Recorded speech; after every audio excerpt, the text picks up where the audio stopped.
प्रार्थना करूया. जे येणारं वचन आहे ते परमेश्वराकडून महान गौरवशाली जीवन देव बाप्पा, तुला धन्यवाद आणि स्तुती करतो. तुझे आभार मानतो देव बाप्पा. तुझा दोघे किंवा तुझे त्या ठिकाणी आणि तुला वचन असं तुझ्या स्वर्गीय जिवंत देव बाप्पा, तुझे नाव पवित्र मानले जावं. जसे स्वर्गात तसे पृथ्वीवर तुझ्या इच्छेप्रमाणे प्रभूजी होण्यासाठी आमच्या जीवनातून तुझं राज्य व तुला महिमा मिळव प्रभू, तुला गौरव मिळव, तुला फळ मिळव प्रभू. आबा बोलणारे केवळ प्रभूजी, आबा तुझे शब्द असू दे, वोट माझ्या असू दे प्रभूजी, जे वचन येईल प्रभूजी, आबा ते समजण्यासाठी आत्म्याच्या द्वारे प्रभू तू सहाय्य कर, मार्गदर्शक कर प्रभू. आबा याच्या जीवनाच्या द्वारे प्रभूजी अनेकांना ते जीवन मिळण्यासाठी तुझी कृपा कर. अंधकारच्या हरेक शक्तीपासून आमचा बचाव कर. आमचं लक्ष केवळ तुला महिमा देण्याचं, तुला गौरव देणं, तुला उंच करण्याचं प्रभू आहे. म्हणजे बाप्पा सर्व प्रियजनांना आणि तुझ्या स्वाधीन होत आहोत. आमचा तू प्रत्येकाचा ताबा देतो. छोटीशी लहानशी प्रार्थना आमचा तारणारा प्रवेश ख्रिस्त याच्या प्रियानी गोड नावात्मक म्हणून की त्यात व्हावी. प्रभूच्या नावाला आम्ही धन्यवाद देतो की मागील दिवसामध्ये आपण बघितलं पण आत्ता झाला नाही. कारण अनेक ठिकाणी जगामध्ये ज्या प्रकारचं प्रभूचं आणि सैतानाचं जगामध्ये विलक्षण आहे, तसंच मानवी लोकांना देवबापांनी वरून आज्ञा केलेल्या ह्या मनुष्याला विलक्षणचं रूपी म्हणजे मतदान करण्याचा अधिकार दिलेला आहे. परंतु आम्ही अधिकार कोणाचा पाळला पाहिजे? कारण जे प्रशासन योग्य आहे, जो प्रशासन योग्य है उसी का हम आज्ञा पालन करना चाहिए.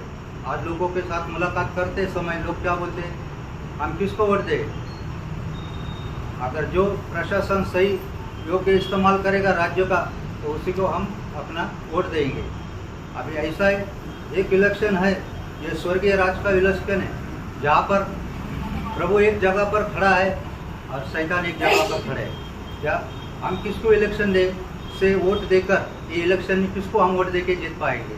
आज ये दुनिया हर एक जीवन में झूठा स्वभाव लेकर आज दुनिया में जीवन जीते. तो अभी इस समय में जिसका अधिकार नहीं वो अधिकार जमा रहा है और हम जाने ना जाने उसका प्रशंसा करने के लायक जीवन बिता रहे. लेकिन सच्चा प्रधानपति कौन है? हम उसके लिए हमारा जीवन देना चाहिए, उसकी आज्ञा पालना चाहिए. इसके लिए प्रशासन कैसा मजबूत होना चाहिए ये हमें सिखाता है. तो हम देखेंगे प्रशासन कैसा है, उसके बारे में थोड़ा बहुत देखेंगे. भजन संगीता 22 का 28 में देखेंगे. क्योंकि राज्य यहोवा ही का है और सब जातियों पर वही प्रभुता करता है. तो प्रशासन कोणाचा आहे? पहिले प्रथम परमेश्वराचं आहे आणि राज्य महिमा त्याची आहे. परंतु आम्ही आज आज्ञा कोणाची पालतो? हम आज्ञा अभी किसकी पालते हैं? जिसका अधिकार होना चाहिए वो प्रशासन हमें पर अधिकार जमाना चाहता है, लेकिन हम अधिकार के हुकूमत में चल रहे नहीं. हम जिसका अधिकार सही नहीं है, जिसका चाल चलन सही नहीं, जो दुनिया की व्यवस्था का सही पालन करता नहीं है, उसी के बारे में हम जीवन जीते हैं. और वो जीवन हमें जीवन जीते हमें थोड़ा दिन तक आनंद है, मगर बाद में आखिरी में निराशा है. तो ये निराशा में हम जीवन जिएंगे तो हमारा आखिरी तक भला होएगा क्या? नहीं होएगा. इसलिए हमें जानना चाहिए, अगर जो लोग इसमें मज़ा लेते हैं और झूठा जो गवाही दिल में रखकर कहते हैं कि हमें इसी का एक राज्य मिले ताकि हम दुनिया भर हम नहीं बल्कि ज़िंदगी भर हम मज़ा करके आइश करेंगे, जिएंगे. लेकिन प्रियो हमारे जीवन में एक बड़ी भूल होगी कि आखिरी राज प्रधानपति जब इस दुनिया में आएगा तब हमारा जीना कैसा रहेगा, उसके पास न्याय रहेगा. इसके लिए हम वचन से देखेंगे. यशायाह 9वां अध्याय और उसका 6 से 7 तक वचन पढ़ेंगे. यशायाह 9 क्योंकि हमारे लिए बालक उत्पन्न हुआ है, हमें एक पुत्र दिया गया है और प्रभुता उसके कांधे पर होगी और उसका नाम अद्भुत युक्ति करने वाला, पराक्रमी परमेश्वर, अनंत काल का पिता और शांति का राजकुमार रखा जाएगा. उसकी प्रभुता सर्वदा बढ़ती रहेगी और उसकी शांति का अंत न होगा. इसलिए वह उसको दाऊद की राजगद्दी पर इस समय से लेकर सर्वदा के लिए न्याय और धर्म के द्वारा स्थिर किए और संभाले रहेगा. सेनाओं के यहोवा की धुन के द्वारा यह हो जाएगा।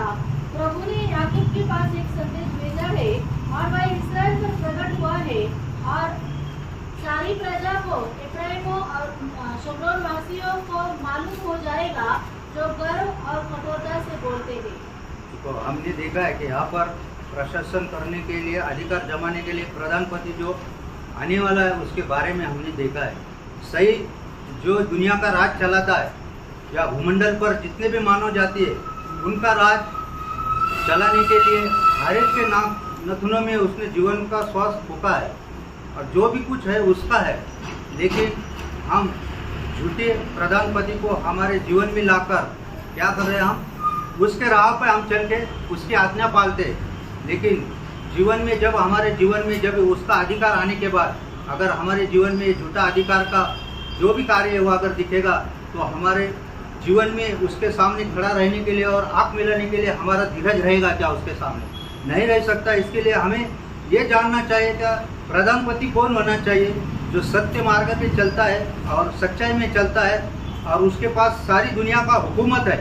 वो जीने के लिए वो हमेशा का लिए जीवित है और जिंदा है, उसके पीछे हम चलना चाहिए। मगर इंसान क्या करता है कि अभी तत्काल जीवन में जीने के लिए वो इच्छा प्रकट करता है, उसको आगे का भविष्य उसको मालूम नहीं है, इसीलिए वो जीवन जीता है। वो बोलता आगे का किसने सोचा है, आगे कैसा दिन आएगा, अभी का सोच लो।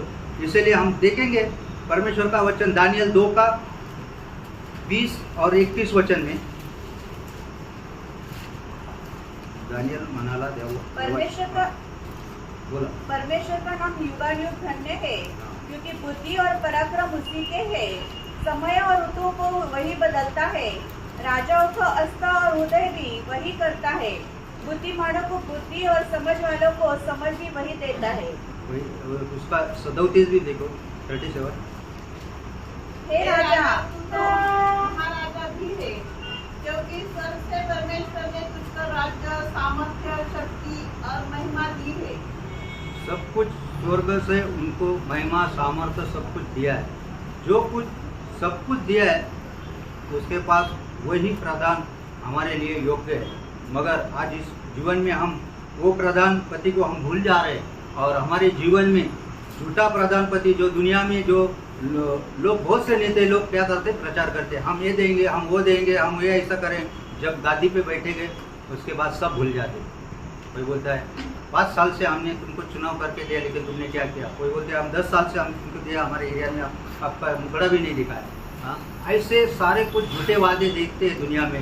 वैसा हमारा प्रधानपति इस दुनिया में है, सब कुछ उसके हाथों के हाथ में है, मगर फिर भी हम उसके साथ हमारा मन जो उसके साथ लगा नहीं रहता, हमारा मन उसके ऊपर नहीं लगा रहता, हमारा मन झूठे प्रधानपति के ऊपर हमारा मन लगाया रहता है। इसीलिए हम देखेंगे मत्ती 22 अध्याय उसका 17 से 21 वचन। इसलिए हमें बता, तू क्या सोचता है, कैसर को कर देना उचित है कि नहीं? यीशु ने उनकी दुष्टता जानकर कहा, हे कपटियों, मुझे क्यों परखते हो? कर का सिक्का मुझे दिखाओ। तब वे उसके पास एक दिनार ले आए। उसने उनसे पूछा, यह छाप और नाम किसका है? उन्होंने उससे कहा, कैसर का। तब उसने उनसे कहा, जो कैसर का है वो कैसर को, और जो परमेश्वर का है वो परमेश्वर को दो। यहाँ पर वचन के द्वारा कहा गया है, या प्रभु यीशु मसीह को कुछ चेले ऐसे बोल रहे थे कि ये दुनिया में हम जीते हैं मगर हम कर देना है क्या नहीं देना है। या प्रभु यीशु मसीह की हर बात में शास्त्री, पड़ोसी और चेले के लिए भी समझ में नहीं आता रहता, तो उसको सवाल करते थे प्रभु को। और प्रभु को सवाल करते समय में प्रभु आदि और अंत जानने वाला प्रभु है, वो हर एक के मन को जानता है। अभी ये क्या बोलने वाला है, ये बात क्या सोच रहा है, इसके बारे में परमेश्वर अपना भविष्य उनको मालूम है। लेकिन फिर भी यहाँ पर देखा क्या हम कर देना चाहिए क्या नहीं देना चाहिए। तो प्रभु ने उनको सरल रीति से कहा, क्या एक सिक्का मेरे पास दे दो और उसके ऊपर मोर किसकी करके ये देखो। तब देखा क्या उसके ऊपर मोर, जिस प्रधान का जो हुकूमत चलाते, जो राजपति है दुनिया में, उसी का अगर जो मुखौड़ा है तो कहते हैं कि उसको कर देना चाहिए। क्या बाकी का जो परमेश्वर को है परमेश्वर को देना चाहिए। आज हमारे दिल में जो भी प्रभु के लिए प्रशंसा करना चाहिए वो प्रभु को देते हैं क्या हमारी प्रशंसा शैतान उठा लेता है? आज ये देखना चाहिए। योग्य अगर प्रभु परमेश्वर का अगर वचन हम अगर जानेंगे समझेंगे तो हम बार बार मन में यही सोचेंगे क्या हर समय प्रभु को हमारा महिमा जाना चाहिए, क्यों हर समय प्रभु को हमने महिमा देना चाहिए। और परमेश्वर का महिमा अगर हम किसको देंगे तो परमेश्वर हमारे लिए फिर कैसा बर्ताव करेगा? क्यों क्या सब कुछ उसका है, सब कुछ उसका है। लेकिन आज इस धरती सही खुशी से जो उसको दिया नहीं, जो उसने उसको अधिकार बनाया है, सही खुशी से नहीं दिया। उसने क्या किया, एक प्रकार का जैसा हम एक जगह पर अगर रहते तो दुनिया में अगर एक जगह पे रहते हैं तो हमारी जगह अगर 33 बाई 33 का है, गुंठा है, तो हम क्या करते हैं, अतिक्रम करने की कोशिश करते हैं। 2 फुट 4 फुट 5 फुट ऐसा बढ़ाते रहे, है क्या नहीं? दुनिया में रहते हमारी जितनी कक्षा है उसी के अंदर हमने अगर रहेंगे तो परमेश्वर की महिमा होगी क्या? लेकिन शैतान क्या करता है, उसने उसका अगर ये धरती उसकी नहीं है, पृथ्वी उसकी नहीं, आकाश उसकी नहीं, लेकिन उसने क्या किया, अतिक्रमण किया। और परमेश्वर ने क्या किया, ठीक है ये तेरा नहीं है लेकिन तू चला इसको, कारोबार कर, कैसा करता है, क्योंकि आखिरी में उसका क्या है, नाश है। मगर दुनिया उसको भूल बैठी उसके पीछे। आज दुनिया क्या करते हैं, ना जाने अनजाने में अगर शैतान का नाम लेते हैं तो लोग बोलते हैं हाँ शैतान के जैसे जीते नहीं, लेकिन बर्ताव उनका उसके जैसा है, चाल चलन उसके जैसे। हम जीते नहीं ऐसा बोलते हैं, लेकिन जीने का संघर्ष है, उसी के वचन के अनुसार जीवन जीते। जैसा कि आज पवित्र जीवन जीना चाहिए, सत्य मार्ग पे चलना चाहिए, परमेश्वर को जो भावता हुआ वो जीवन हमें देना चाहिए। वो हमारे से नहीं होता है, होता है तो उससे में भी क्या होता है, मिलावट यानी कॉकटेल, दोनों एक जन मिलके उसको दे देते। तो हमारा जीवन में ऐसा होना नहीं चाहिए। उसको परमेश्वर को जैसा हम बोलते हैं कि ये दुनिया में सोना है, वो 24 कैरेट बोलेगा तो उत्तम, या 22 कैरेट बोलेगा तो इतना खास नहीं। एक जन को मैंने ऐसा ही बोला था क्या, और एक जन भाई भी मेरे को एक ऐसा बोला, बोले तुम्हारा बच्चा लोग का तुमने अच्छा विवाह किया, अच्छा आदमी लोग मिला है, और विवाह हो गया, अच्छा पति मिला है, और 24 कैरेट सोना है। मैं बोला क्या का 24 कैरेट सोना है, तो टमाटे का कैरेट है। मैं बोला टमाटे का 24, हाँ वो कैरेट है, वो सोना सोना होता है और इंसान इंसान होता है। इंसान के नाकों में जो प्राण वायु डाला है परमेश्वर ने, उसका अगर वो प्रशंसा करेंगे, उसका महिमा करेंगे, उसका जीवन से हम चलेंगे, तो वो 24 कैरेट इंसान सोने से भी बाहर बनेगा, बन सकते हैं हम, मतलब उससे बढ़िया बनेंगे। लेकिन अगर वो जीवन ही हमारे में नहीं है, दिखने से हम सुंदरता है, आँख में अच्छा दिखाई देता है, रोशनी करके बोलते हाँ उसके आँख बहुत पानी जरा ऐसे चमकदार है, काले है, नीले, नाक उसका बहुत अच्छा है, रंग रूप बहुत अच्छा है, मतलब दुनिया में देखने के लायक सुंदरता है। मगर परमेश्वर के लिए वो यूरोप है।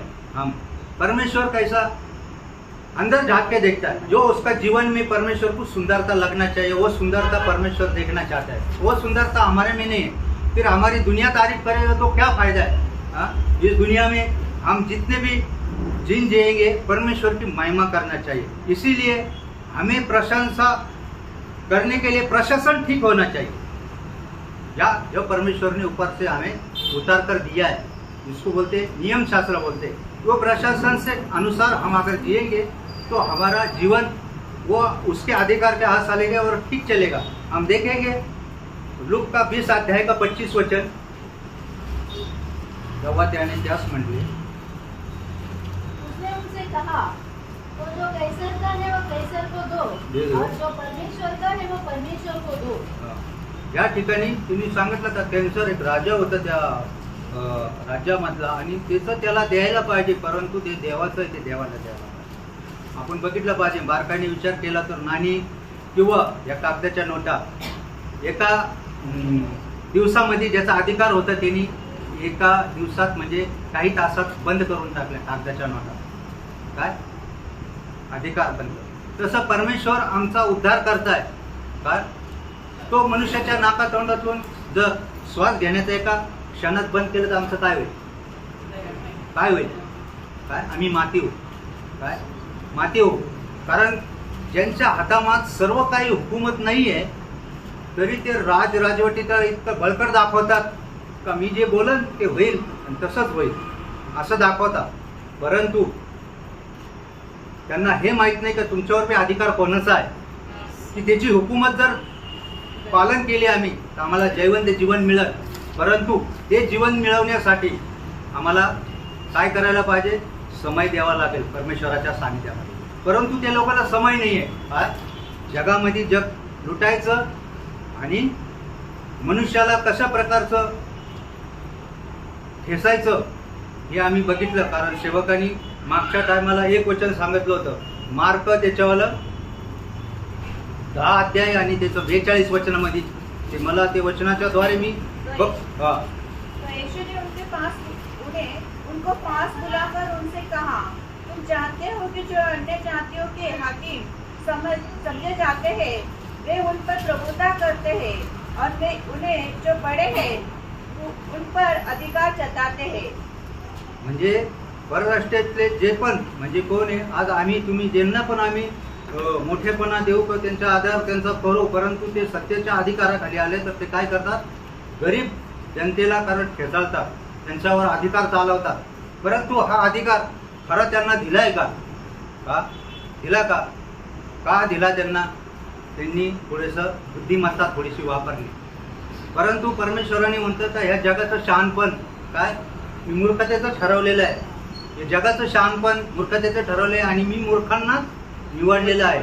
मूर्ख म्हणजे कोण आहे? त्या जगामध्ये आम्ही कुठल्याही प्रकारचं बुद्धिवाद करून बुद्धी कौशल्य दाखवून लोकांना कुठल्याही प्रकारचं आमची जाणीव दाखवून का मी हुशार आहे यांना दाखवता.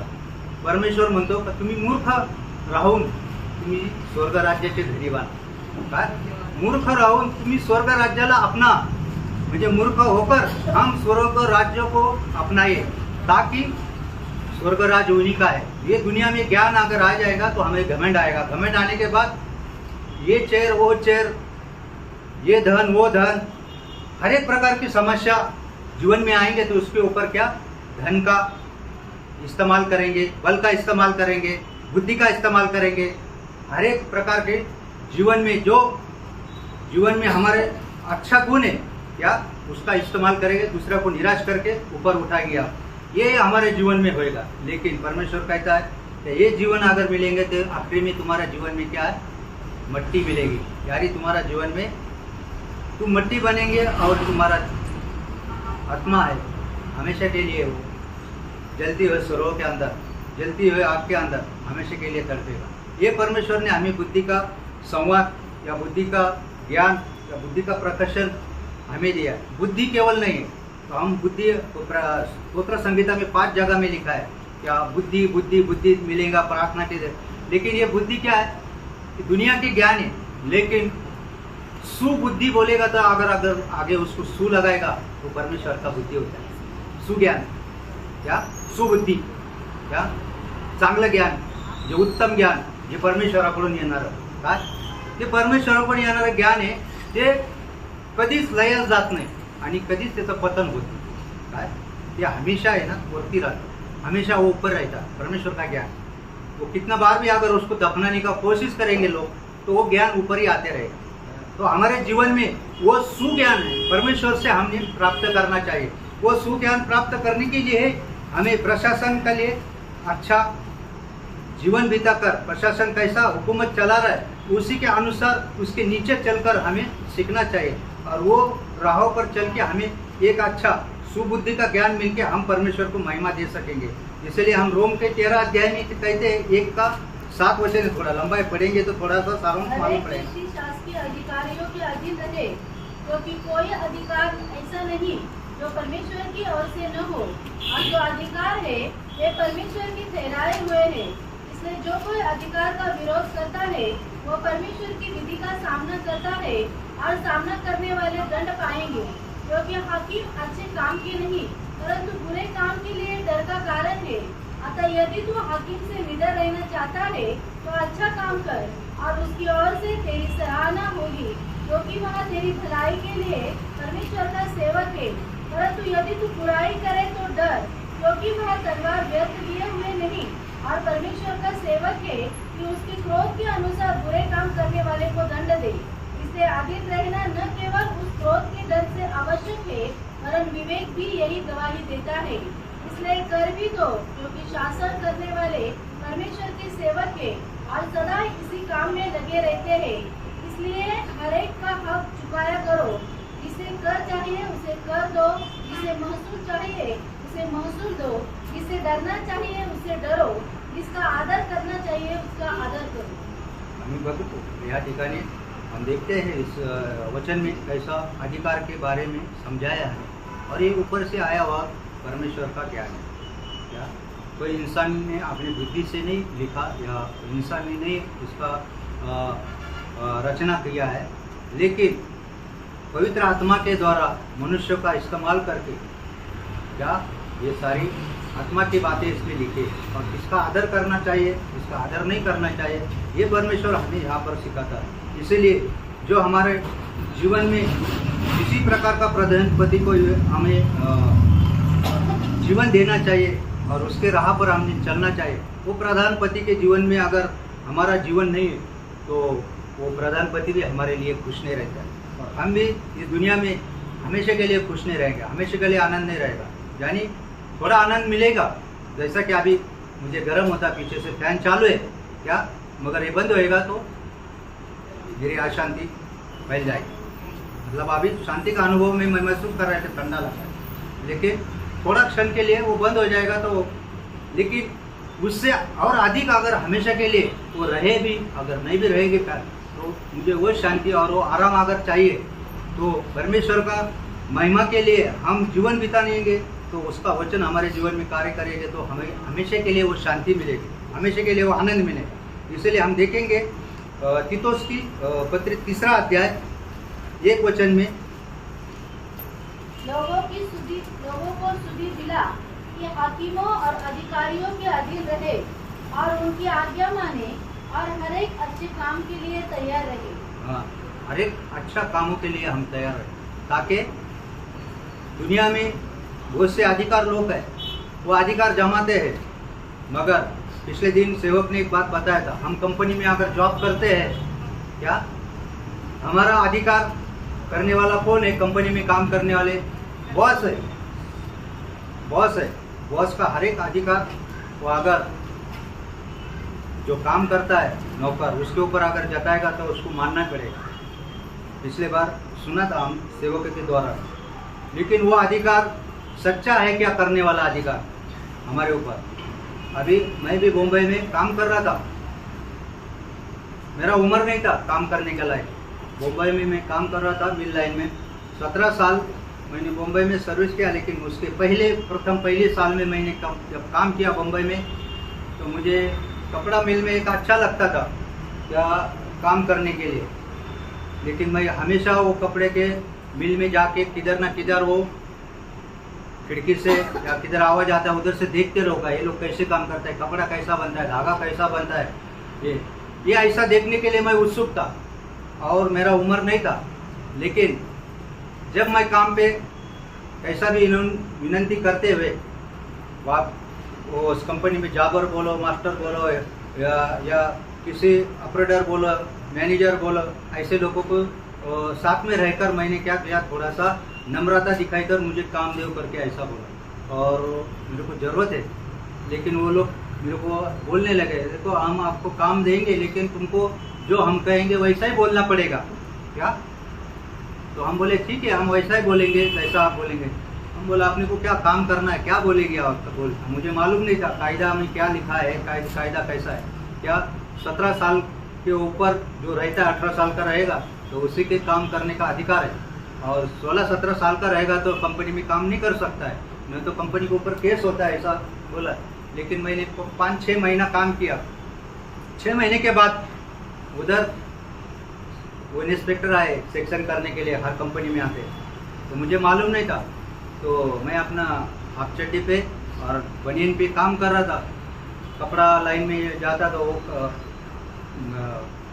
जो माल इस्तेमाल हो गया वो नीचे फेंक देते थे उठाने का, उसको कांडी बोलते हैं। जैसा एक प्रकार का बॉबिन भरल रहता है, वैसा एक कांडी इतना बड़ा रहता है, उसको भरेला रहता है और वो एम्प्टी हो गया तो फेंक देता है। वो उठाने का काम मैं करता था और भर के मशीन पर देता था। तो ऐसा काम करते करते अचानक सब जगह में अलर्ट हो गया। सब लोग बोले अरे भागो भागो, इंस्पेक्टर आया, इंस्पेक्टर आया। हम लोग अपने अपने जगह पकड़ के, मैं तो काम करता था, मेरे लिए कुछ डर नहीं था, मैं अपना अपना काम कर रहा था। तो मेरे को बोला ये तू पहला तू जा, तू इधर से उठा और उधर जाके कपड़ा बदली कर, या ऐसा। तो एक जन बोला नहीं नहीं, वो ऐसा कंडीशन में रहेगा तो चलेगा, हाफ पैंट पे रहने दो। 2-3 जन मेरे पास गलास उठा के रख दिया। और कोई आएगा तो तुम पूछेगा तो क्या काम करते हैं, तो बोलेगा मैं कैंटीन में का काम करता है, ऐसा बोले। मतलब क्या, मैं चाय वाला हूँ। अरे बोला वो चाय वाले भी, चाय वाले के तो कैंटीन में केस हो जाएगा। बोले ये इतना छोटा बच्चा लोग रखते नहीं उधर क्या। तो बोले बोलने का हमारा खुद का कैंटीन है और मेरा मम्मी वहाँ पर दुकान पे है और मैं उसका छोटा लड़का उधर दुकान पे है। ऐसा थोड़ा घुमा फिरा के उन्होंने मेरे को बोला हाँ ऐसा बोलेगा क्या। हाँ मैं बोला हाँ ऐसा बोलेगा। अभी मेरे तक तो आया नहीं, लेकिन सब लोग अलर्ट हो गए। मतलब जैसा बॉस बोलेगा वैसा झूठ बोलना पड़ता है। कहने का मतलब क्या है, जिसका अधिकार है वो अधिकार कंपनी में नहीं चलता है। वो अधिकारियों को नीचे हमें काम करना है। अगर वो बोलेगा ना तुम कैंटीन वाला है क्या, हाँ कैंटीन वाला है बोलने का। तुम साहब है क्या, हाँ साहब बोलने का। जैसा हम बोलेगा वैसा ही बोलने का। तो मैं बोला ठीक है ऐसा ही बोलूँगा, मैं कैंटीन में काम करता हूँ क्या, मैं इधर काम नहीं करता हूँ। नहीं तो तू ऐसा बोलेगा यहाँ पर काम करता है तो कंपनी के सेट पर केस हो जाएगा और तू तेरे लिए भी वो मुसीबत होएगा, काम नहीं मिलेगा।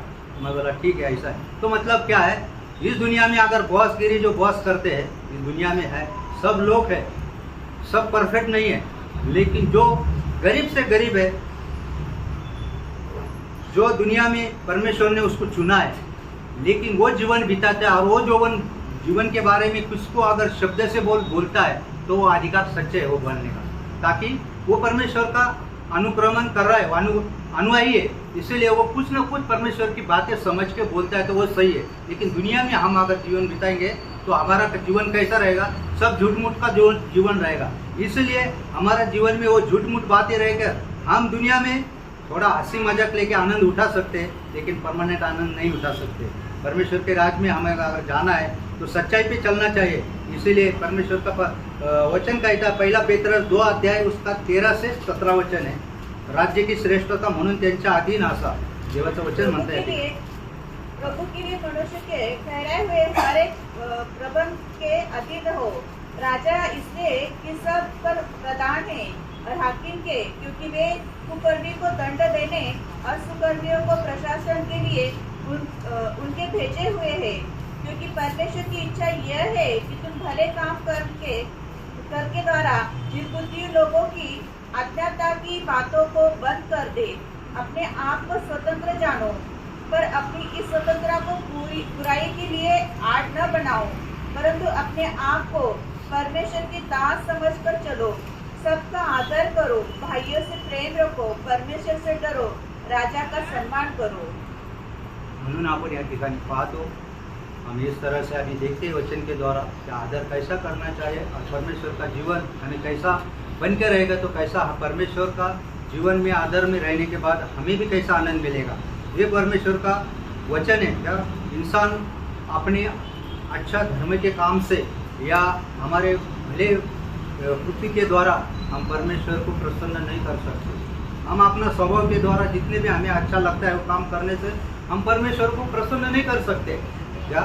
लेकिन परमेश्वर का वचन के अनुसार, परमेश्वर का जो करार दिया हुआ, जो वचन दिया हुआ, वो वचन के अनुसार अगर हम जीवन जिएंगे तो परमेश्वर प्रसन्न हो सकता है। इसलिए परमेश्वर कहता है क्या, रोम 10 की 13 अध्याय में, कारण परमेश्वर स्वकर्मांनी देव संतुष्ट होत नाही, परमेश्वराचं वचन सांगतं। म्हणून आपण 10 अध्याय आणि 13 वचन रोमकरात वाचूया।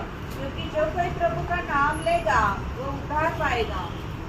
म्हणून उसका 14 वचन भी, फिर जिस पर उन्होंने विश्वास नहीं किया वे उसका नाम कैसे ले, और जिनके विषय सुना नहीं पर कैसे विश्वास करे, और प्रचार बिना कैसे सुने। म्हणजे ज्यांना आम्ही सांगितलंच नाही तर ते कसे विश्वास करतील। ज्यांना सांगायला पाहिजे, बोलायला पाहिजे प्रभूबद्दल, तर ते विश्वास करतील, ते ऐकतील, ते विश्वास धरायला लागतील। म्हणून परमेश्वराचं वचन सांगतं की ज्यांनी ऐकलं तर त्यांचं कर्तव्य आहे की परमेश्वराचं कथन आम्ही करायला पाहिजे. म्हणजे लय जास्त कथन करण्यापेक्षा, जास्त तुमचं म्हणतात वाजवण्यापेक्षा अल्प समयामध्ये अल्प शब्दात आम्ही ट्रॅक्स पण देऊ शकतो. काय मी तारण प्राप्त केलं, शांती प्राप्त केली, तुझ्या जीवनात पण तिला तसंच मिळालं जे मिळालं नाही. असं एवढं बोलून बी आम्ही परमेश्वराचा संदेश त्याच्यापर्यंत पाठवू शकतो. आणि समयानुसार देवाने आम्हाला जर तसं सिच्युएशन करून ठेवलं तर आम्ही त्याला आमच्या जीवन कसं बदली घाला ती साक्ष आम्ही देऊ शकतो. आणि देवाच्या वचनानुसार आम्ही त्याला वचन सांगून त्याला अनेक रीतीनं चांगल्या रीतीनं आम्ही त्याला समजून सांगू शकतो. म्हणून परमेश्वराचं जो नाव घेईल तो तरल्या जाईल, परंतु ज्याला आम्ही सांगितलंच नाही तर तो कसा विश्वास प्राप्त करेल, त्याला सांगावं लागेल. काय तर हे सांगण्यासाठी हे काम परमेश्वराने प्रत्येक त्याच्या विश्वासणाऱ्या लोकांकडे सोपवलेलं आहे. म्हणून आज आमच्या जीवनामध्ये कशा प्रकारे आम्ही परमेश्वराला अनेक ठिकाणी पोहोचवतो. जो प्रधानपती ह्या जगाचा, या सृष्टीचा, प्रत्येक मानवजातीचा आणि स्वर्गाचा आहे, त्याच्याविषयी आम्ही कोणाला काय सांगतो हे आमच्यावर अवलंबून आहे. म्हणून आज या जगामध्ये इस दुनिया के अंदर दो प्रकार का, जैसा इलेक्शन में हर एक सिम्बॉल लेकर खड़े होते हैं लोग, वैसा इस दुनिया में आज दो व्यक्ति का विलक्षण है. जो महान सर्व परमेश्वरपति स्वर्गीय का राजा अधिपति उसका है, और एक अंधकार की शक्ति का राजा जिसको कहा गया दुनिया में क्या उसका हमेशा के लिए नाश होने लगा, वो भी एक आज खड़ा है. उसको भी एक वोटिंग चाहिए इंसान से.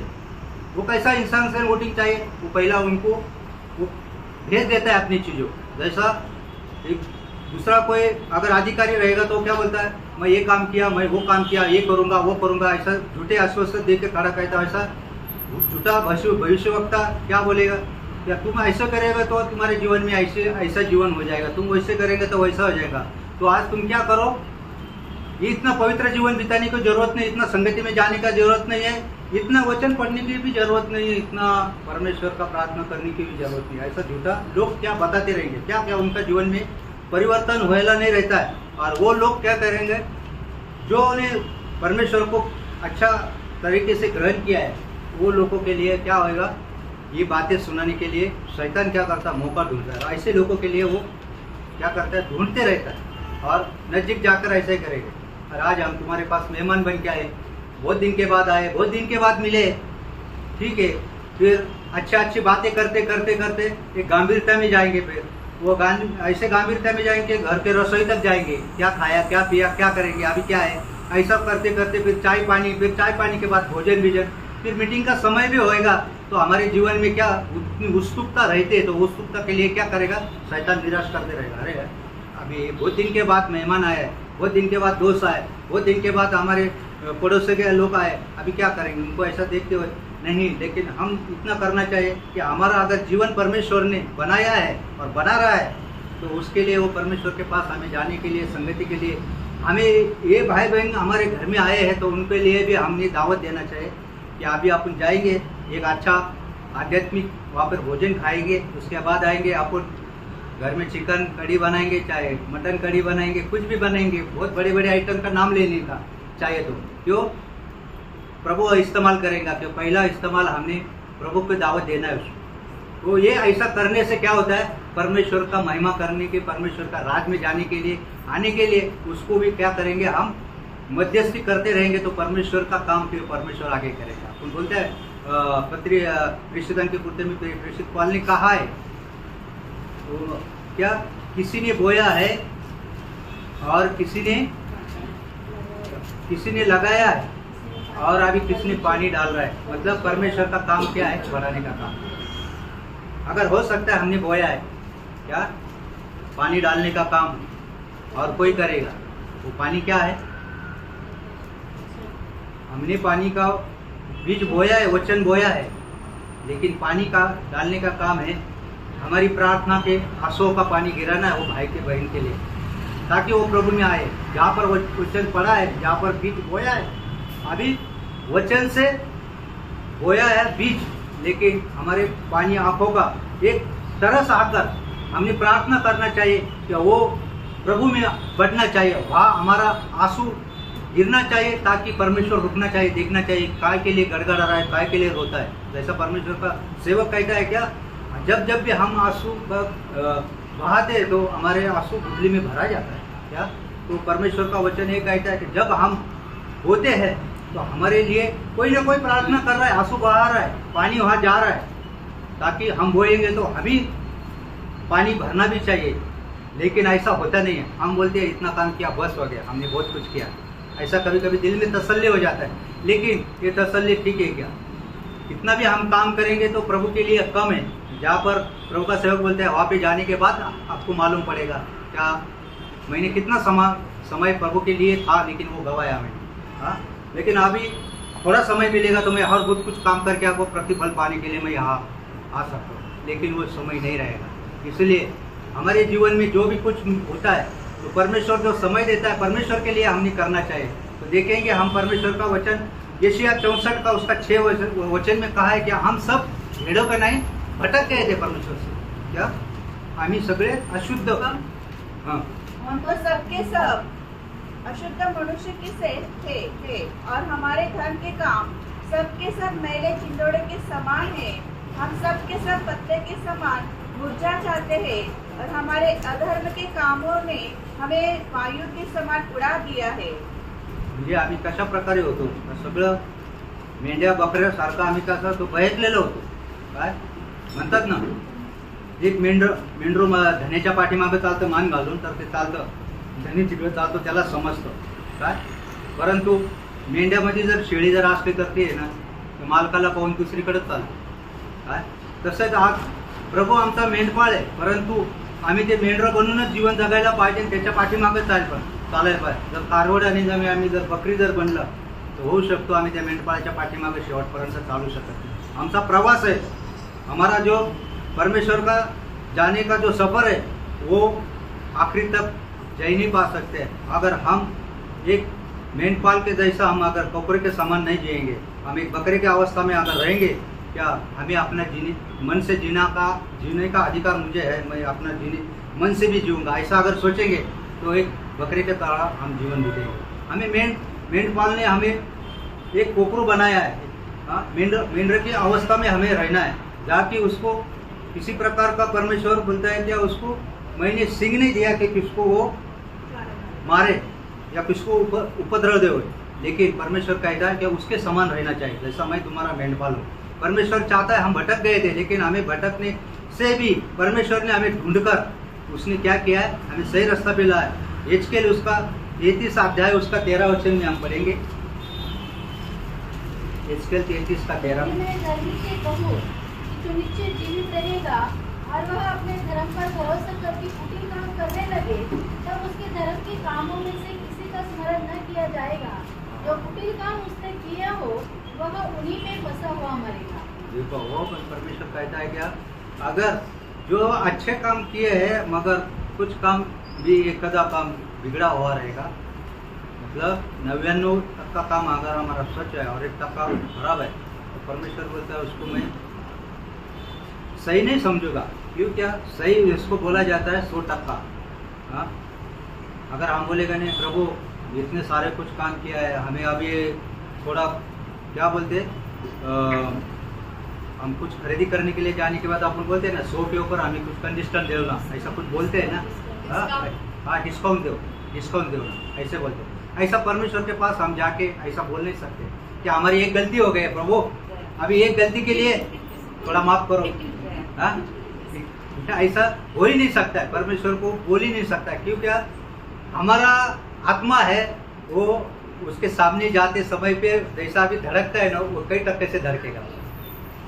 क्यों, परमेश्वर का तेज महिमा देखने के बाद हम देखते हैं ना, परमेश्वर ने उसके भंडार से छोड़े हुए, घर के अंदर से छोड़े हुए एक बिजली अगर वो बारिश से निकल जाती तो आपको कैसा होता है, एकदम धड़कन बढ़ जाती है। देखो उसका छोटा सा मामूली तेज है, उसके घर से निकलती है वो बिजली, वो थोड़ी सी जाने के बाद हमारे कई किलोमीटर लंबे से जाती है, लेकिन वो आवाज़ देने के बाद कड़कड़ता है और रोशनी आने के बाद हमें भी क्या होता है, एक डर पैदा होता है। जब वो समय पर परमेश्वर के सामने हम जब खड़ा रहेंगे तो कैसा होएगा वो। हाँ, कोई बोलते ना, एक हमारा मुख्य अधिकारी रहेगा, अगर उसके सामने हम खड़े रहेंगे तो हम उसको आपको आप नहीं मिलाते, नीचे मुंडी करके बात करते हैं, क्या करते हैं, बहुत रिस्पेक्ट देते हैं। लेकिन हमारा परमेश्वर हम पर बहुत प्रेम करता है, सब वस्तु से वो ज़्यादा मनुष्य के ऊपर प्रेम करता है। वो चाहता है कि मेरी बच्चे मेरी तरह मेरे से आँख मिलाकर मेरा सा जीवन जीकर मेरे सामने खड़ा हो जाए। लेकिन हमें वो टाइम पे सामर्थ्य आने के लिए हमें हमारा आत्मा क्या होएगा, बुलंद होने के लिए इस वचनों को हम अगर सीखेंगे, पढ़ेंगे, उस राह पे चलेंगे तो हमें हिम्मत आए ना। परमेश्वर का वचन कहता है, तो देखेंगे हम रोम का 7:7 में क्या वचन कहता है यहाँ पर, रोम का 7:7 में। तो हम क्या कहें, क्या व्यवस्था पाप है? कदापि नहीं, वरन बिना व्यवस्था के मैं पाप को नहीं पहचानता। व्यवस्था यदि न कहती कि लालच मत करो, तो मैं लालच को न जानता। हा, कारण ह्या ठिकाणी परमेश्वराचं वचन सांगतं, कारण जसं एका प्रकारचं व्यवस्था जर नसती, अगर व्यवस्था अगर ना होता तो हम दुनिया में हम पाप को कैसे समझ सकते थे, पाप क्या है, बुराई क्या है, सच्चाई क्या है, झूठा क्या है, ये कैसे समझते थे। बड़े बड़े शब्दों में हम समझते हैं। हम किसी घर के अंदर जाएंगे तो हम उसके बाद उसको बोलते हैं परमेश्वर हमें पाप की क्षमा देता है, तो प्रभु यीशु मसीह को आप ग्रहण करो ताकि परमेश्वर तुम्हारे पापों की क्षमा दे। बोलते हमने कुछ पाप किया नहीं, हमने किसी का लूटा नहीं है, हमने किसी को मारा नहीं है, हमने किसी का हत्या नहीं की है। ये बड़े बड़े शब्दों का उनका लफ्ज रहता है, ये हमने तो किया नहीं है। परमेश्वर कहता है कि तुमने किसी का मोह किया तो वो भी पाप है ना। उसका अच्छा घर देख के तुमने जलपन आया, उसकी गाड़ी देख के जलपन आया, उसका कपड़ा देख के जलपन आया, उसका धन देख के जलपन आया, मोह रखा तुमने, ये पाप नहीं है क्या? ये किससे हमें समझ में आता है? ताकि पवित्र शास्त्र के अनुसार जो वचन दिया है उसके द्वारा हमें शिक्षाएं मिलती है। जैसे कि इंसान के शरीर में कितना डिग्री, शरीर में क्या बोलते हैं उसको, तापला हिंदी में क्या म्हणतात, टेम्परेचर कितना है, मतलब कितना टेम्परेचर है, तो वो टेम्परेचर दिखाने का काम क्या करता है? टेलीस्कोप करता है क्या करता है? वो करता है। तो वो खाली दिखाने का काम करता है, वो अच्छा करने के लिए नहीं काम करता है। उसको क्या खाली लगाएगा तो बताता है 95, 75, 110, 104, उसको खाली वो दिखाने का काम करता है। तो इसीलिए परमेश्वर का वचन है हमें ये दिखाने के लिए काम करता है पवित्र शास्त्र। तो तुम्हें क्या करना है क्या नहीं करना है, क्या करना है क्या नहीं करना है। अगर पवित्र शास्त्र से अगर सब कुछ सही होता तो मूसे के पास दिया हुआ धर्मशास्त्र, वही 5 ग्रंथों का 6 ग्रंथों का हमें छोटा किताब मिलता था, या ये 66 किताब का बुक है, ये नहीं मिलता था। फिर सही अगर वो पाले होता तो अगर वो छोटा किताब भी नहीं पाल सके, ताकि परमेश्वर का वचन है, नियम शास्त्र का वचन है, जो इंसान पाल नहीं सकता है बराबर, क्या उसमें आदि एक ही व्यक्ति ने जो पाला है, परमेश्वर का पुत्र बनकर जो आया यीशु मसीह, उन्होंने वो पाला। और अभी वो जो पाला है उसने क्या किया, पीछे का जो आगे की जो बातें थी वो उसने क्या किया, वो बाजू करके नया बात वो हमें हमारे लिए सिखलाई दिया, और वो परमेश्वर की कृपा का संदेश हमें दिया।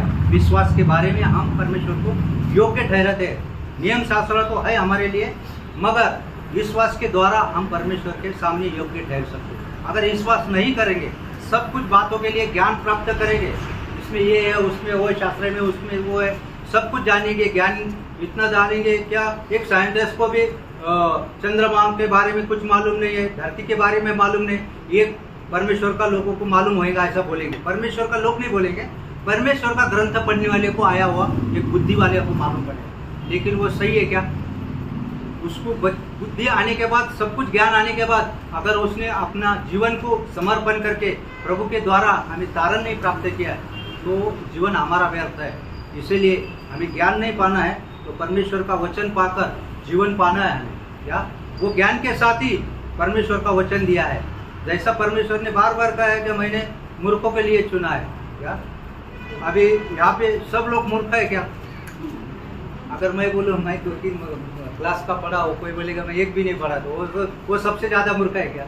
इधर तो 10वीं वाला है, 12वीं वाला है, बीकॉम किया है, फिर भी परमेश्वर का वचन कहते हैं जो मूर्ख है। मतलब क्या?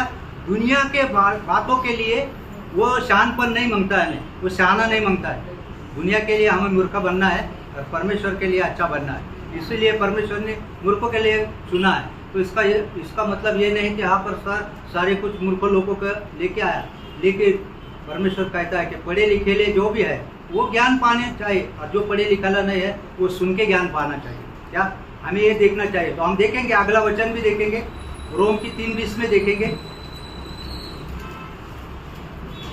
क्योंकि व्यवस्था के कामों से कोई प्राणी उसके सामने धर्मी नहीं ठहरेगा, इसलिए कि व्यवस्था के द्वारा पाप की पहचान होती है। हां, कारण व्यवस्था पापाची ओळख कशा प्रकारे होती? कामाच्या द्वारे होती। या जगामध्ये आम्ही पाहतो अनेक लोक हे जीवन जगत असतात, परंतु ते चांगले वस्त्र घालेले असले शिकू बघतो आम्ही, नीटनेटके आहे, सुंदर ते पाहू शकतो, परंतु त्याचं जेव्हा कृत्य जे करतो ना त्या टायमाला आमचे थोडासा परिचय होतो। काय थोडा भरपूर परिचय आम्हाला ओळखायला येतो का हा कुठल्या प्रकारचं जीवनामध्ये हा आत्मेने कार्य करतोय, देवाचं हा नाव मुखाने घेतोय, प्रभू प्रभू प्रभू, परंतु काय करतो? दुकानावर बसलाय परंतु काटा मारतोय। म्हणजे काय? दुकानावर बसलाय, वजन करून देतो पण लोकांना कमी देतोय, प्रभू प्रभू तोंडात आहे, पण कृतीनं काय आहे? अपराधी करणारा व्यक्ती आहे। म्हणून असं जीवन कृतीनं आम्ही ओळखायला पाहिजे। कृतीनं करत त्या टायमाला आमची कृती भी कशी पाहिजे? साफ सुथरी पाहिजे। हमारा जो भी कृति है परमेश्वर के अनुसार नेक होना चाहिए। तो वो कृति के अंदर अगर हमें परमेश्वर अगर चलाएगा तो परमेश्वर का महिमा हम करते हैं। इसमें दूसरा करंती उसका 13 अध्याय का 5 वचन में हम पढ़ेंगे। अपने आप को प्रभु की विश्वास में हो कि नहीं, अपने आप को जांचो, क्या तुम अपने विषय में यह नहीं जानते यीशु मसीह तुम में है, नहीं तो तुम जांच में निकम्मे निकले। हां, इथं एकदा आम्हाला आहे की नाही? जर तुम्ही असाल तर मग तुम्ही त्यासाठी कसं निघणार? तुम्ही निकम्मे राहणार नसला तर, पण असायलाच पाहिजे, म्हणजे निकम्मा नाही राहणार। म्हणून आम्ही विश्वासात आहे त्याप्रमाणे आम्ही चाललं पाहिजे। विश्वास आमचा कमजोर नाही झाला पाहिजे, विश्वास आम्ही प्रतिदिवस धावलं पाहिजे। म्हणून परमेश्वर आम्हाला गलातीकराच्या 3 अध्याय 11 वचनामध्ये पण तेच सांगतात, काय नियमशास्त्रामुळे पुढे देवापुढे आम्ही हां और यह बात प्रकट है कि व्यवस्था के द्वारा परमेश्वर के यहाँ कोई धर्मी नहीं ठहरता, क्योंकि धर्मी जन विश्वास से जीवित रहेगा। हाँ, व्यवस्था अनुसार परमेश्वरापुढे कोई धर्मी नहीं होता, परंतु धर्मी जन विश्वास से जीवित रहेंगे। विश्वास क्या है? परमेश्वर के वचन पे, उसके कलाम पर है। क्या जो वचन दिया उसके ऊपर हमारा विश्वास होना चाहिए और वो विश्वास पे हमें चलना चाहिए। इसीलिए परमेश्वर हमें क्या करता है? अपने पास बुलाता है। हमारा जीवन ठीक नहीं, इसलिए परमेश्वर हमें बुलाता है कि मेरे पास आओ, मेरे पास आओ। उसको कहा गया है मत्ती 11 का 28 में कहा गया वचन में, आओ कष्टी आणि भारा का जनाओ। हिंदी में पढ़िए। ये सब परेशान करने वालों और बोझ से दबे हुए लोगों मेरे पास आओ, मैं तुम्हें विश्राम दूंगा। मैं तुम्हें विश्राम दूंगा, मेरे पास आओ। परमेश्वर की इच्छा है कि मेरे पास आएंगे तभी मैं तुमको विश्राम दे सकता है, सिखला सकता है और जीवन का पानी भी दे सकता है।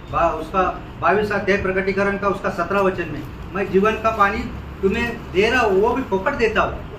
हाँ, जो प्यासा हो वह आए, और जो कोई चाहे वह जीवन का जल से पीते। हे हा परमेश्वरचं वचन आम्हाला ह्या ठिकाणी सांगतं का जीवनाचं पाणी मी तुम्हाला फोकट देईल। कारण काय आहे? आम्हाला माहिती आहे जीवनाचं पाणी म्हणजे काय। जीवनाचं पाणी म्हणजे जीवन जगण्यासाठी जी योग्यता, काय जीवन जगायला, शारीरिक जीवन जगायला आम्हाला जसं पाणी लागतं, काय आज आमच्या जीवनाकडे जर आम्ही बघितलं, आज इथून पुढे जर आम्ही 50 किलोमीटरच्या खाली जर गेलोय नाशिकपासून खाली, तर आजची पाण्याची अवस्था काय आहे?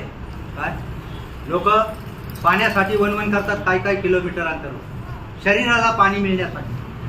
काय आत्म्याचं जीवनाचं पाणी हे तर लांबच राहिलं, पण शरीराला मिळण्याचं पाणी मग ते त्याच्यामध्ये किती किडे मरेल जरी असले, चाचणं पडेल जरी असले, त्याला रुमाल लावून, धोतर लावून गढूळ पाणी पिऊ आपण। कारण का पाण्याची अवस्था नाही।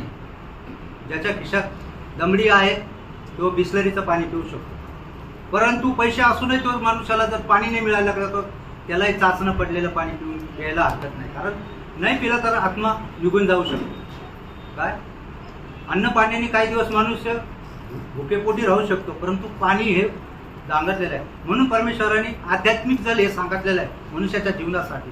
कारण हे आध्यात्मिक जल प्रभूपाशी आहे आणि ते घेतल्याशिवायच आम्ही जिवंत राहू शकतो। हे जिवंत राहू, आणि ते जिवंत राहण्यासाठी प्रभू आम्हाला वारंवार त्याच्याकडे तो बोलवत आहे. काय म्हणून परमेश्वराचं वचन योहान त्याचा 7 अध्याय त्याचं 37 वचनामध्ये सांगितलंय. कोणी ताणलेला आहे. बाइबल के अंतिम दिन जो मुख्य दिन है, यीशु खड़ा हुआ और पुकार कर कहा, यदि कोई प्यासा हो तो मेरे पास आए और पिए. कोई प्यासा है तो मेरे पास आके पिए. अभी प्यास को ये दुख के सजन में सभी को लगता है, लेकिन सभी के पास सब कुछ धन है, लेकिन परमेश्वर की भूख लगने वाला कोई खाली धर्मी लोगों के पास है. सब कुछ है लेकिन वो प्यास नहीं है. हमें परमेश्वर का संगति का प्यास है, परमेश्वर का वचन का प्यास है. परमेश्वर का वचन से दिया हुआ पास चलने के लिए वो प्यास हमें चाहिए. वो केवल धर्मी लोगों के पास है दुनिया के अंदर. और धर्मी कौन है? जो प्रभु में विश्वास रख के जीवन बिताते हैं, वही धर्मी है जो यीशु मसीह पर विश्वास लाया है. तो हमें देखना है कि परमेश्वर का वचन यशाया 55:1 में कहा है, अहो ताणल्यानो तुम्ही सर्व माझ्या जलाशय. आओ सब प्यासे लोगों, पानी के पास आओ, और जिनके पास रुपया न हो तुम भी आकर मोल लो और खाओ. रात मधुर और दूध बिन रुपये और बिना दाम में आकर ले लो. म्हणजे परमेश्वर म्हणतो तुमच्याकडे पैसा नसला तरी तुम्ही काय करा, सौदा करा माझ्या बरोबर. आता काय सौदा करायचा आहे? पैसा नसला तर सौदा करायला काहीतरी पाहिजे ना. आम्हाला एकच आहे, परमेश्वराकडे सौदा करण्यासाठी आमचा विश्वास खर्च करा. विश्वास हे मोठं धन आहे. काय? विश्वास हे मोठं धन आहे. आणि विश्वास मनुष्याकडे असला तर परमेश्वर म्हणतो तुम्ही माझ्याबरोबर सौदा करा. पैसा नसला तरी जगामध्ये काही सौदा करायचा असलं तर पैसा अडका लागतो. परमेश्वर म्हणतो तुमच्याकडं ह्या गोष्टीला जर खरेदी करायचं आहे तर तुमच्यासाठी खाली विश्वास काफी आहे. विश्वासाच्या द्वारे आम्ही परमेश्वराला प्रसन्न करू शकतो आणि विश्वासाच्या द्वारे जीवन मिळवू शकतो. म्हणून परमेश्वराचं वचन यशाया 1:18 मध्ये म्हटलं आहे. चला आपण कारण कहता है, आओ हम आपस में बात विवाद करें. तुम्हारे पाप चाहे लाल रंग के हो तो भी वे उनके समान उजले हो जाएंगे, और चाहे अग्रवानी रंग के हो तो भी वे उनके समान श्वेत हो जाएंगे.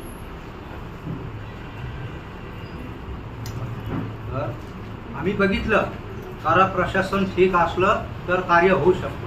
काय? प्रशासनच ठीक जर नसलं तर त्यावर काय शिस्त काहीच कामाची नाही. बेशिस्त होते. प्रशासन ठीक असलं तर शिस्त राहते. आपण काय डिसिप्लिन. काय आपल्या सेवकाच्या द्वारे आपण डिसिप्लिन शिकतोय. ते आर्मीमध्ये होतं. कारण की डिसिप्लिन म्हणजे कसे आहे, एकदम कडिकोट. काय आम्ही पाहतो दुसऱ्या शामिल त्याचा 7 अध्याय 14 वचन शिस्त कशी पाहिजे. दूसरे शामिल मैं उसका पिता ठहरूंगा और वह मेरा पुत्र ठहरेगा. यदि वह अधर्म करे तो मैं उसे मनुष्यों के योग्य दंड से और आदमियों के योग्य मार से ताड़ना दूंगा. जर तो चुकला तर मी त्याला काय दयावय करणार नाही. तर माझ्या इच्छानुसार ज्या प्रकारचे त्याला ती सजा आहे द्यायची ते दंड मी देणार. म्हणजे याला म्हणतात परमेश्वराची डिसिप्लिन वचनानुसार. दुसरे इतिहास 7 अध्याय 13-14 वचन. कारण समय झाला आहे. यदि मैं आकाश में ऐसा बंद करूं कि वर्षा न हो, या टिड्डियों को देश उजाड़ने की आज्ञा दूं, या अपनी प्रजा में मरी फैलाऊं, तब यदि मेरी प्रजा के लोग जो मेरे कहलाते हैं दीन होकर प्रार्थना करें और मेरे दर्शन की खोजी होकर अपनी बुरी चाल से फिरे, तो मैं स्वर्ग में से सुनकर उनका पाप क्षमा करूंगा और उनके देश को जो कर दूंगा. कारण का परमेश्वराचं वचन आम्हाला आहे. कारण याला शिस्तचा आधार आम्ही नाव देऊ शकतो. कारण ज्या प्रकारे परमेश्वर म्हणतो ज्या अर्थी जसं केलं पाहिजे तसं मी केलं तर तसं करा. कारण देवाचं वचन सांग. कारण तो नियम आहे. योग त्याचं 5 अध्याय 17 वचन. देख क्या ही धन्य है वह मनुष्य जिसको परमेश्वर ताड़ना देता है. इसलिए तू सर्वशक्तिमान की ताड़ना को तू समझ जा. ज्याला परमेश्वराची ताडना देतो तर त्याला तुच्छ मानायला नाही पाहिजे. परमेश्वराची शिस्त आम्हाला काय आहे, त्या योग्य रस्त्याने चालवण्याचा प्रयत्न करत आहे. आणि ते जर आम्ही त्याला तुच्छ जर मानलं तर आमचं जाणं ज्या ठिकाणी पाहिजे त्या ठिकाणी जाणं नाही होणार. जिस जगह पे हमें जाना चाहिए वो जगह पर हम ठिकान पे पहुंच नहीं सकता. तो अगर वो शिक्षा को हम अगर सही नहीं सकेंगे, पालन नहीं करेंगे. तो परमेश्वर का वचन कहता है यहाँ पर यह स्तोत्र संहिता उसका 6 का 1। हे यहोवा, तू मुझे अपने क्रोध में न डाल और न झुंझलाहट में मुझे ताड़ना दे। हाँ, अपने क्रोध में मत डालो, अपना इसमें हमें उसका ताड़ना मत दे, ताकि परमेश्वर का समय हमें शिक्षा देकर सीधा करने के लिए, उपयोग में लाने के लिए परमेश्वर हमें वचन का इस्तेमाल करता है। वो वचन है हमें जीवन देता है। तो भजन संहिता उसका 38 का 1। हे यहोवा, क्रोध में आकर मुझे झिड़क न दे और न जलजलाहट में आकर मेरी ताड़ना कर। हाँ, तो आम्ही त्याची क्यू करून परमेश्वर म्हणतो माझ्याकडे तू काय कर, लक्ष देऊन त्या गोष्टीकडे लक्ष दे। तर आम्ही गिडगिडायला या अवस्थामध्ये राहूनच परमेश्वराकडे आम्ही काय करायला अपेक्षा करायला पाहिजे। भजन संहिता त्याचा 73 तर 14 वचनामध्ये पण तिथं ते वचनाच्या द्वारे परमेश्वर आम्हाला शिकवतो। क्योंकि मैं दिन भर मार खाता आया हूँ और प्रतिभोर को मेरी ताड़ना होती आई है। हाँ, भजन संहिता त्याच्यावालं 89चं 32। तो मैं उनके अपराध का दंड छोटे से और उनके धर्म का दंड कोड़ों से दूंगा। हाँ, कशा बकाने देणार, सोटोसे आणि हे कोडोसे, म्हणजे परमेश्वराचं वचन आहे आम्हाला कशा प्रकारे देईल त्याचंही त्यांनी नियम दाखवून दिला। भजन संहिता त्याचं 94चं त्याचं 12 ते 13 वचन। मेरे 94। यहाँ न्याय दंड है वह पुरुष जिसको तू ताड़ना देता है और अपनी व्यवस्था सिखाता है, क्योंकि तू उनको विपत्ति के दिनों में उस समय तक चैन देता रहता है जब तक दुष्टों के लिए गड्ढा नहीं खोदा जाता। या। क्योंकि तो परमेश्वर या ठिकाणी देवाचं वचन आम्हाला वचनाच्या द्वारे तो घडवण्याचा प्रयत्न करत आहे। परमेश्वर का वचन है इंसान को कैसा बनाना चाहिए, कैसा मोड़ना चाहिए, वो उसको बनाना चाहता है। जैसा कि भजन संहिता 118 का 18 में कहा गया है, 118 का 18। परमेश्वर ने मेरी बड़ी ताड़ना तो की है, परंतु मुझे मृत्यु के वश में नहीं किया। परमेश्वर हमें ताड़ना देता है, लेकिन मृत्यु के वश में उसने नहीं किया, ताकि वो हमसे ज़्यादा प्रेम करता है। क्या प्रेम करता है? अपन अपने लेकरावर प्रेम करतो, हम अपने बच्चे पे प्रेम करता है, उसको इतना ताड़ना देते हैं क्या उसका जान चला जाए? नहीं, ताड़ना ऐसा ही देंगे ताकि उसका जान चला नहीं जाए। हाँ, लोक बोलतात ना, दुनियाचे लोक म्हणतात साप मेला पाहिजे, काठी तर तुटली नाही पाहिजे, साप तर मेला पाहिजे, त्यांना दोन्ही व्हायला पाहिजे। कसं आहे? दोन्ही व्हायला। परंतु परमेश्वराचं वचन या ठिकाणी काय म्हणतं की परमेश्वराचं वचन या ठिकाणी सांगतं 119:67।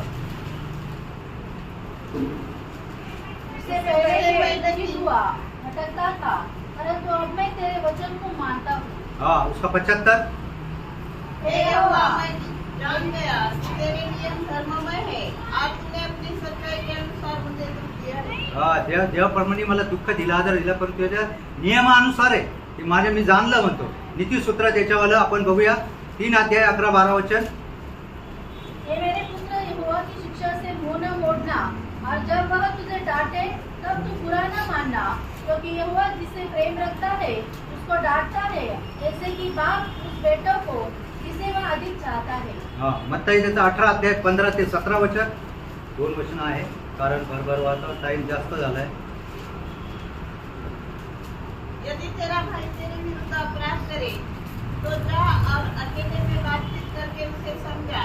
यदि वह तेरी सुने तो तूने अपने भाई को पा लिया।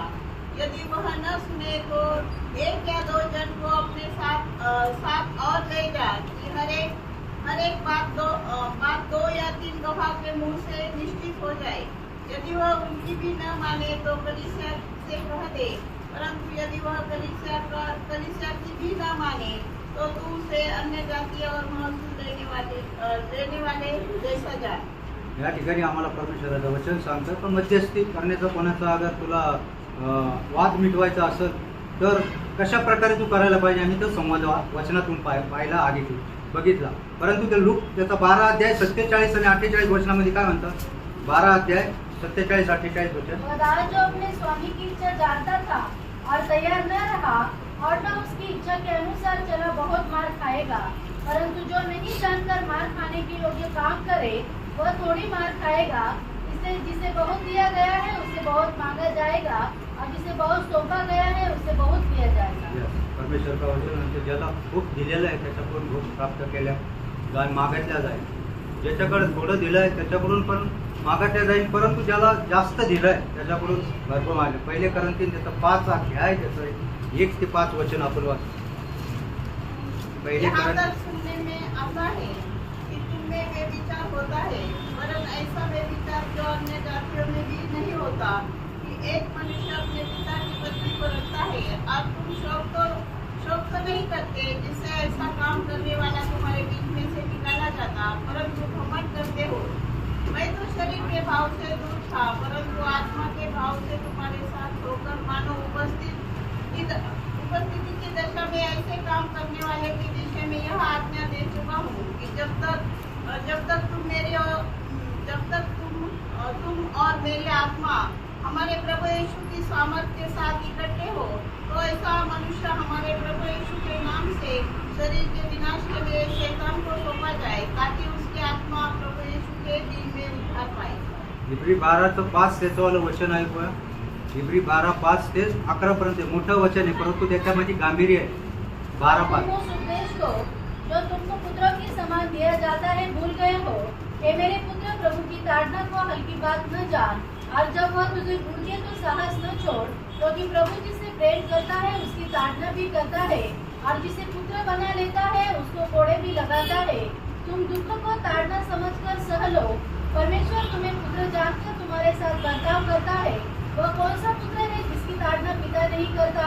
यदि वह ताड़ना जिसके भागी सब होते हैं तुम्हारी नहीं हुई तो तुम पुत्र नहीं पर व्यभिचार की संतान ठहरे। फिर जबकि हमारे शारीरिक पिता भी हमारी ताड़ना किया करते थे और हमने उनका आदर किया, तो क्या आत्माओं की पिता के और भी अधीन न रहे जिससे हम जीवित रहे?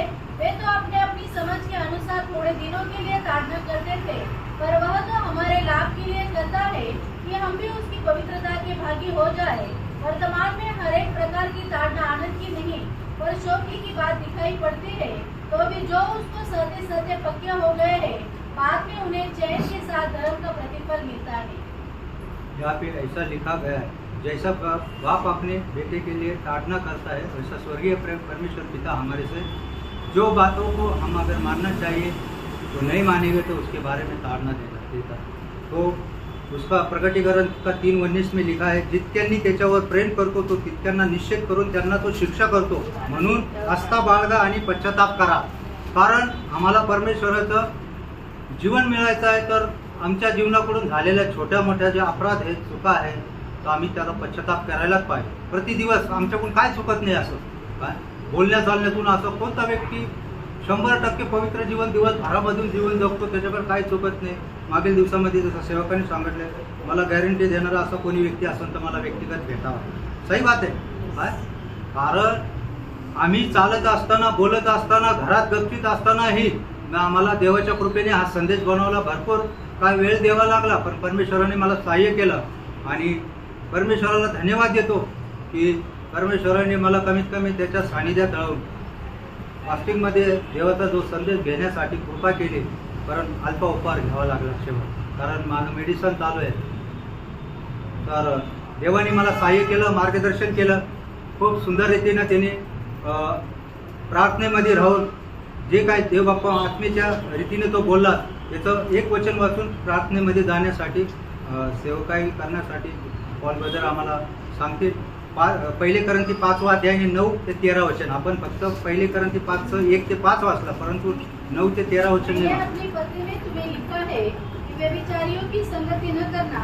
यह नहीं कि तुम बिल्कुल इस जगत के व्यभिचारियों या लोभियों या अंधेर करने वालों या मूर्ति पूजकों की संगति न करो, क्योंकि इस दशा में तो तुम्हें जगत में से निकल जाना ही पड़ता। और मेरा यह कहना है कि यदि कोई भाई कहलाकर व्यभिचारी या लोभी या मूर्ति पूजक या गाली देने वाला या पियक्कड़ या अंधेर करने वाला हो तो उसकी संगति मत करना, वरन ऐसे मनुष्य के साथ खाना भी न खाना। आम्हाला सांगितलेले कोणाशी संगती करायला पाहिजे, कोणाची नाही करायला पाहिजे. जगामध्ये सगळे लोक धार्मिक नाही, प्रभू येशू ख्रिस्तावर विश्वास ठेवत नाही, परंतु आम्ही ज्याच्याबरोबरही राहतो त्याचे गुण आमच्याकडे नाही आले पाहिजे. म्हणजे आपल्याला मराठी म्हणमध्ये म्हटलं, ढवळ्याबरोबर पवळा बांधला तर त्याचे गुण नाही आले पाहिजे. आपल्याला ऐका ना काय हिंदीमध्ये म्हणतात, तरबूजा बराबर खरबूजा आएगा तो उसका नूर बदल जाता है, लेकिन ऐसा नहीं होना चाहिए। खरबूजा खरबूजा दिखना बनता है, तरबूजा तरबूजा ही दिखना बनता है, उसके साथ में रह के नूर नहीं बदलणे होना चाहिए। आम्ही जे प्रभू आहे, प्रभूमध्ये आमची जी व्यवस्था आहे ती प्रभू सारखीच राहिली पाहिजे, पण प्रभू च्या विपरीत जर आमची व्यवस्था झाली तर परमेश्वर आमच्यासाठी संतुष्ट नाही राहणार। परमेश्वराच्या नावाला धन्यवाद देते वचनाच्या द्वारे तुम्हाला मला सहाय्य। Praise the Lord. बहुत आशीषित वचन प्रभु के दास के द्वारा आए हैं। एक छोटा सा अनुभव मेरे पुलिस ट्रेनिंग का मैं बताना चाहता है, छोटा सा। हम लोग ट्रेनिंग कर रहे थे, उस वक्त औरंगाबाद में एक पुलिस बंदोबस्त के वहाँ पर गए थे, और वहाँ पर एक जो अधिकारी था वो हमको बताया, हम लोग सब ट्रेनिंग करने वाले थे, तो 10-12 बच्चे लोग उसने लिया और कहा कि हमें एक व्यक्ति को लेके आने का है, तो आप लोग मेरे साथ में चलो। तो ऐसा हम लोग औरंगाबाद में एक जगह में एक खेती में ऐसे चलते चलते गए, तो हम एक आम के बाग में घुस गए। बहुत घना बाग था वो, और वो आम का सीजन था, बहुत कच्चे आम लगे थे, नीचे नीचे आम थे बड़े बड़े। तो क्या हो गया, वो सांप उस बाग में घुस गया, हम उस तरफ जाने का है, तो वो आगे चल रहे थे, और ये हम जवान लोग उसके, हम सब सिविल ड्रेस में थे, तो उसके पीछे पीछे जा रहे थे। अभी इतना दोनों तरफ से इतने आम लगे हुए, बच्चे लोगों को मोह हो गया, अरे यार अभी सांप तो आगे जा रहे हैं, कोई देखने वाला नहीं, एकदम घना जंगल है आम का। तो बच्चों ने तोड़ना शुरू किया, बहुत तो नीचे टूट के गिरे हुए, और वो लोग ने अपने जेब भर दिया, किसी ने तो पूरे दोनों जेब भर दिया। ऐसा करके वो सांप आगे जा रहे हैं और ये लोग जवान लोग पीछे जा रहे हैं, मैं सबसे पीछे था। ऐसा करते करते मैंने तो कुछ भी लिया नहीं, लेकिन क्या हो गया, वो बाग को क्रॉस करने के बाद आगे पूरा खुला मैदान था, ऐसा टर्न करके वो सीधा जाने लगे, तो सांप आगे जा रहा था, तो आगे को उस बाग का मालिक वहाँ पर खड़ा था। तो वो जो साहब है अधिकारी, वो जाके उसके बाजू में खड़ा हो गया, और हम जवान लोग जो उसे पीछे पीछे जा रहे थे, वो धीरे धीरे सब उधर जाके ऐसे फॉलिंग होने हो गया। तो अभी उनको पता चला रहे, तो आगे तो सांप खड़ा है, वो खेती का मालिक भी खड़ा है, और उनके जेब पूरे काम से भरे हुए। उनको अपने आप को बहुत शर्म लगने लगा कि अपन पुलिस है, लेकिन देखो अभी सब अपन चोरी कर रहे हैं, नहीं क्या, लेकिन उस सब उनको मोह हो गया, तो देखने वाला तो कोई नहीं, और उनको बहुत शर्म लगा, और शर्म क्या कर लोग तुरंत तो सब जेब में से सब नीचे फेंकना शुरू कर दिया। लेकिन उस वक्त मेरे को थोड़ा तसल्ली लगा, अच्छा होगा, मैं कोई मोह हो रहा था, 2-4 नीचे गिरे हो तो ले ले, बोलो नको बाबा अपन दूसरे का एरिया में है ना क्या। तो कहने के लिए क्या भी ये जीवन का हमारा एक सफ़र है, नहीं क्या। एक दिन ये सफ़र करते करते हमें कुछ अधिकारी के पास जाना है, जिसे हमें सारा जिंदगी का लेखा देना पड़ेगा। पहले बेहतर 1:17 में लिखा है कि इस आत्मिक यात्रा में तुम उसको पिता करके पुकारते हो, तो अपना इस जंगल के सफ़र में उसका भय मानो। एक दिन हमें सब बात देना पड़ेगा। आज जरूर परमेश्वर ने सबको स्वातंत्र दिया है, लेकिन इसका मतलब नहीं कि हम कुछ भी करें। अधिकार भी दिया है, ऊंचा अधिकार है, मध्यम अधिकार है, छोटा अधिकार है, ये सब अधिकार प्रभु ने दिया है, लेकिन इस अधिकार को हम कैसे इस्तेमाल करते हैं, एक दिन इसका हिसाब किताब होने वाला है। उपदेशक में 12:13-14 में लिखा है, सब बातें सुन ले हैं, सब बातों का एक आरोप से परमेश्वर का भय माने, क्योंकि परमेश्वर हर एक बात भली हो बुरी हो उसका हिसाब करने वाले। इसलिए प्रभु ने हमको जरूर आज़ाद किया है, हमारे सारे गुनों को माफ़ कर दे, इसका मतलब ये नहीं कि हम कुछ भी कर सकते। इसलिए आपका संदेश भी बहुत आशीष रीति से हमारे पास आए हैं। हम सब लोग प्रार्थना में रहेंगे, तब